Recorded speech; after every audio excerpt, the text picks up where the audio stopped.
Hey everybody, got a quick video here, not so much a rant this time. I was doing laundry and scrolling TikTok and I came across something that I thought was really interesting. Of course, TikTok sometimes shows me dog videos, but this one came up. I'll play a second of it. It's really just kind of music in the background showing the dog run around.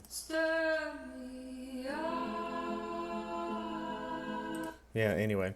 But it says, when the puppy you rehabilitated turns to out to have rage syndrome, but all you can think about are his best moments. And I thought, rage syndrome, is that a real thing? I've never heard of that.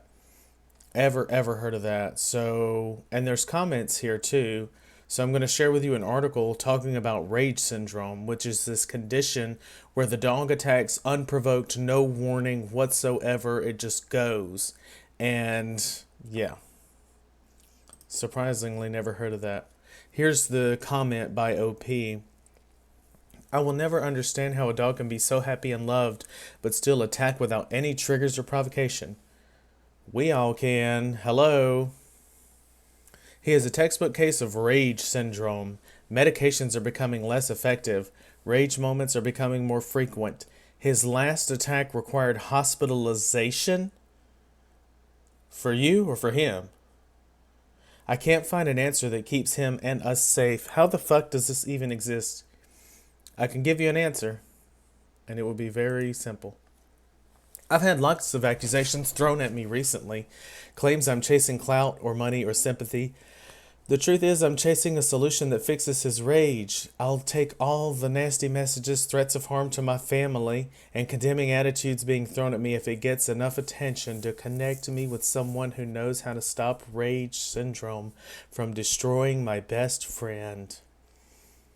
Well, unfortunately, there is a solution, but the solution is destroying your best friend. And see how she's having people go after her for not wanting to keep the dog, I guess, or, people, it says she has had accusations thrown out at her, probably fellow dog nutters. And then here she says she puts her family through all of this nasty messages, harm to her family. She'll take all of that to keep trying this dog when rage syndrome, as we're going to see, does not have a cure. They don't even know much about it. Rage syndrome in dogs, a mysterious and rare genetic disorder. I'm sure it's very rare. And I'll post a link to this article and another one. So here she's just given a personal story, but let's skip down to the meat of the article. What is rage syndrome in dogs? To put it simply, rage syndrome is a sudden, intense, and unpredictable form of dog aggression. Other forms of aggressive dog behavior typically result in some kind of trigger, such as fear, aggression, anxiety, or when they're protecting their territory. With rage syndrome, however, there is no clear reason for the aggressive behavior. It is classified, therefore, as idiopathic aggression. It's most frequently seen in English Springer Spaniels, also referred to as Springer Rage. What characterizes rage syndrome from other types of aggressive behavior includes several common characteristics. No identifiable stimulus or stimuli. The dog erupts in intense, explosive, and extremely aggressive behavior. Sudden onset of the rage episodes occurs between 1 to 3 years old. Dog may demonstrate a glazed or possessed look, demons, in its eyes just prior to the episode. It is more common in certain breeds, including Cocker Spaniels, Springer Spaniels, Doberman Pinschers, German Shepherds, Bernese Mountain Dogs, St. Bernards, and Lhasa Apsos. Wow. Oh boy. So just even more reasons. What causes rage syndrome? The theory was they were breeding for increasingly narrow heads in breeds like blah, blah, blah.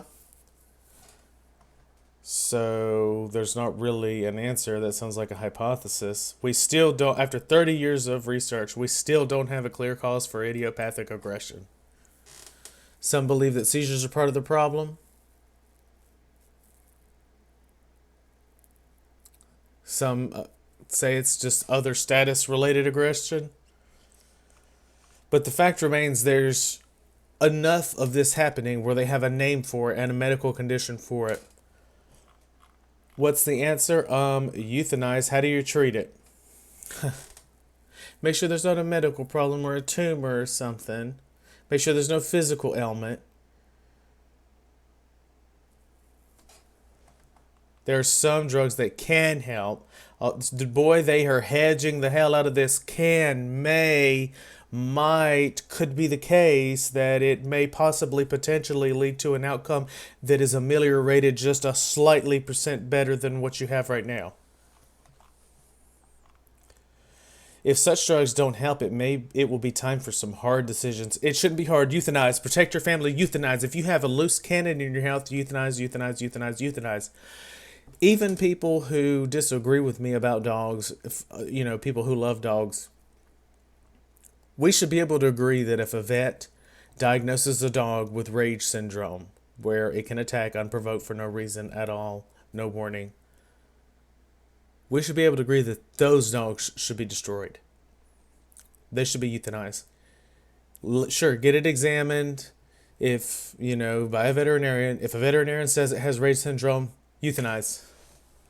It's a danger to everybody. Children, the owners, letting it outside. Euthanize, euthanize, euthanize, euthanize. We cannot have dogs like this. While euthanasia is not the optimal solution, I'll just be damned, it sure is the optimal solution. And it's one that I am loath to recommend. See, they have to hedge it because she knows dog people are going to go crazy. And she's probably gotten all kind of hate mail from dog nutters for suggesting this. But it may be the only thing you can do to keep everyone safe. Damn right. Damn right it is. Give your dog a loving goodbye. Don't let him rip off your face before you say goodbye. And get it out of your life. Get it off of this planet. No, we should not tolerate dogs if they have rage syndrome. And people do. But somehow, I have never heard of this. I never heard anybody go to the vet and come back and say, well, they diagnosed him with rage syndrome. I don't know what I'm going to do. I've never heard anybody diagnose that. And that could just be my ignorant little southern, family, community world that I live in. But I have never, ever heard of this. But I've definitely seen dogs that have had it. Now that I know what it is and that it is an actual thing with a name. And it's something that veterinarians could diagnose. Any diagnosis of that should be an automatic euthanize. That should be the easiest freaking law to pass. But we all know it wouldn't.